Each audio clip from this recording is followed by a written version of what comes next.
Hola chicos, les saluda Anthony Aliaga y vamos a dar inicio a nuestro curso de trigonometría de nivel preuniversitario. Comenzamos. Vamos a definir lo que es sistema de medición angular. Se entiende por sistemas de medición angular a la clase de mediciones sobre un arco de circunferencia en un plano. Son un capítulo básico en el estudio de la trigonometría. Para comprender estos sistemas se debe saber el concepto de ángulo trigonométrico. Bien, en esta figura recordamos lo que es un arco de circunferencia. Vendría a ser una porción de la circunferencia, ¿no? Muy bien. Ángulo trigonométrico. Vamos a definirlo. Es una figura formada por la rotación de un rayo alrededor de un punto fijo, llamado vértice, desde una posición inicial, llamado lado inicial, hasta una posición final, denominado lado final o lado terminal. Este ángulo puede superar el orden de los 360 grados a diferencia del ángulo geométrico. Recordemos un poco de geometría. Ahí nos enseñaron que el ángulo era desde 0 grados hasta 360 grados. En el caso del ángulo trigonométrico puede tomar muchos más valores. Bien, aquí tenemos justamente lo que nos indicaba la definición de que tenemos un lado inicial y este va a girar alrededor de un punto fijo llamado vértice. Este rayo gira desde su lado inicial hasta este lugar llamado lado final. Al momento de realizar el giro es que justamente se genera este ángulo alfa que vendría a ser el ángulo trigonométrico. Bien, pero también debemos tener en cuenta el sentido de giro. Según las manecillas del reloj, este puede ser antihorario u horario. Es por eso que se ha establecido una convención de signos para el ángulo trigonométrico. Veamos. Consideremos lo siguiente. El sentido de giro antihorario, es decir, este es el lado inicial y giró en sentido antihorario, entonces este vendría a ser el lado final. Se ha establecido por convención que si el giro es antihorario, este va a ser positivo. Y por el contrario, si el giro es horario, el ángulo se considera negativo. Debemos recordar esta convención que es bastante sencilla. Si el giro ha sido antihorario, el ángulo es positivo, y si el giro ha sido horario, el ángulo es negativo. Ahora veamos algunas propiedades importantes. Si no existe rotación, el ángulo se denomina nulo. Podemos ver aquí justamente en la primera figura, el rayo OA no ha girado, por lo tanto el lado inicial es el mismo que el lado final, pero sin realizar giro. Entonces en ese caso afirmamos que el ángulo trigonométrico es nulo o igual a 0. El ángulo de una vuelta, la medida del ángulo de una vuelta, es aquel que se genera cuando la posición final y la posición inicial coinciden por primera vez después de haber girado, obviamente. Y justo tenemos aquí esta imagen que nos dice que el lado inicial y el lado final coinciden por primera vez luego de haber girado. Entonces se dice que ha dado una vuelta. El ángulo trigonométrico es un ángulo de cualquier magnitud, justo lo que decíamos al inicio, ¿no? La medida del ángulo trigonométrico se extiende hasta el infinito positivo y hasta el infinito negativo. Esta es una gran diferencia con el ángulo geométrico que solamente era de 0 a 360 grados.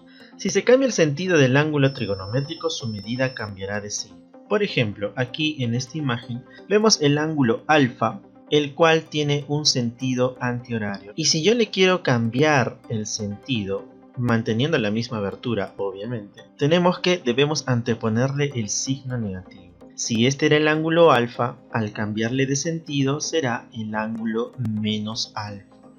Ojo que este negativo no tiene nada que ver con el signo del ángulo, simplemente lo que debemos aquí recordar que al cambiar de sentido un ángulo, siempre se le antepone el signo negativo. Veamos otro caso, el ángulo beta, el cual está en sentido horario, manteniendo el mismo ángulo pero cambiándole el sentido, nosotros le anteponemos el signo negativo para denotar que hemos cambiado el sentido.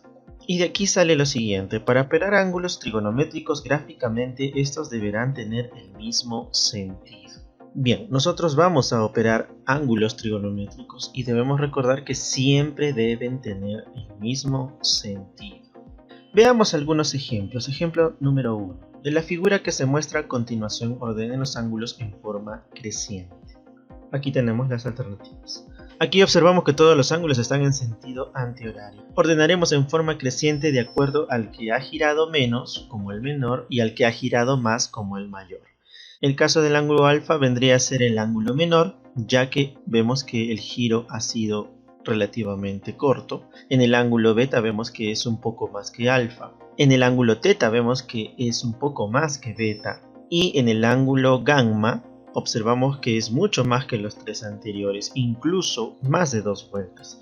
Entonces, si ordenamos en forma creciente, vemos que el menor es alfa, el que le sigue beta, el que le sigue teta y el que le sigue gamma. Entonces aquí la respuesta vendría a ser la alternativa B, alfa, beta, teta, gamma, ordenándolos en forma creciente. Ejemplo número 2. De la figura que se muestra a continuación, ordenen los ángulos en forma creciente.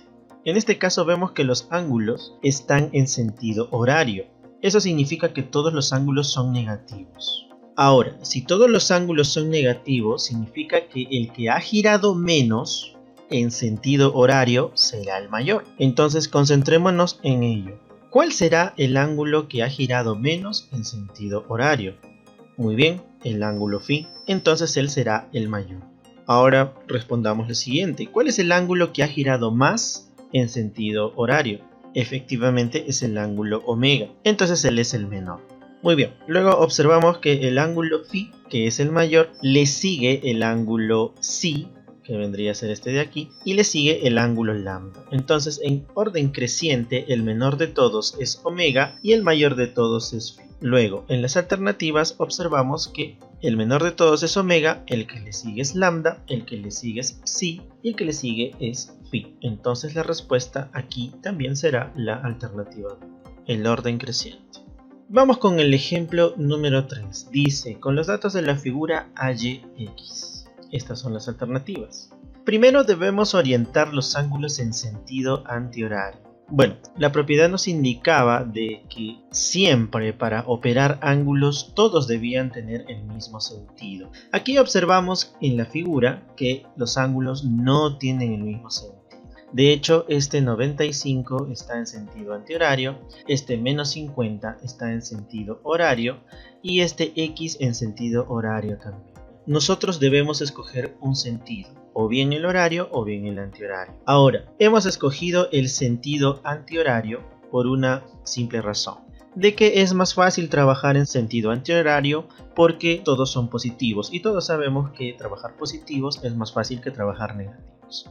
Entonces haremos lo siguiente. Este ángulo de menos 150 grados le cambiaremos el sentido de esta manera. Y al cambiarle de sentido sabemos que esto va a ser menos 150.